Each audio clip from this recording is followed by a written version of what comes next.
मैं तो बस उसकी साइकिल पे लगी घंटी को एक बार बजाना चाहता था, पर मेरे छूने से पहले ही वो गिर पड़ा। हाँ सर, और राजा हमेशा ऐसा ही करता है। जब भी बम्बई से आता है तो अपने नए नए खिलौने निकाल हमें चलाने की कोशिश करता है और अपने अमीर होने का रौब झाड़ता है। केशव काका कितने अच्छे हैं, लेकिन वो राजा तो। हाँ साई, और आज जो हुआ उसके लिए उसे सबक सिखाना ही चाहिए। हाँ, बिल्कुल सिखाना चाहिए।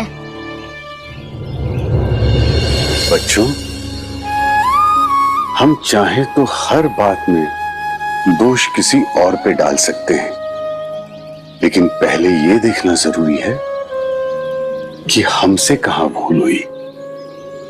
लेकिन साईं, जो हुआ उसमें हमारी गलती कहाँ है? बाजीराव, पहली बात तो ये कि कोई तुम्हें कितना भी जलाने की कोशिश करे, जलना या न जलना ये तो हमारे हाथ है।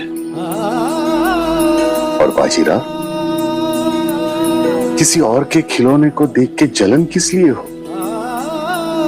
जो दूसरे के पास है उसको पाने की, उसको छूने की इच्छा ही क्यों करनी?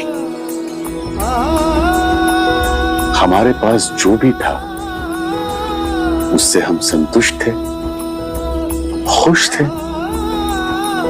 है कि नहीं? फिर किसी और से अपनी तुलना करने की जरूरत ही क्या है?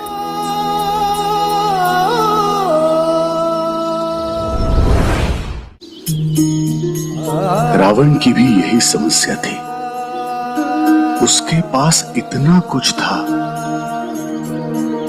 फिर भी उसे संतोष नहीं था। और दूसरी ओर राम जी हैं, उनके पास जो भी था वो सब छीन गया, लेकिन फिर भी उन्होंने कभी कोई शिकायत नहीं की, कभी लोभ नहीं किया।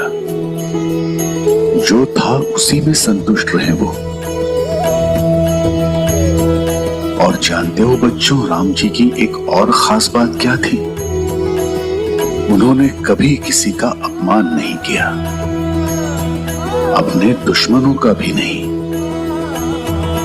बल्कि रावण के ज्ञानी होने का उन्होंने सम्मान किया।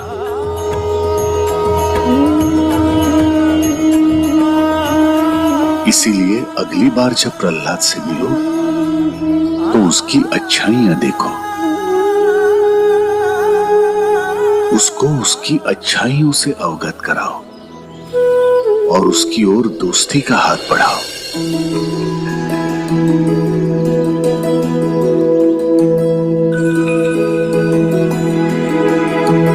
हम समझ गए साई। अब हम उससे माफी मांगेंगे और उससे अपनी टोली में आने के लिए कहेंगे।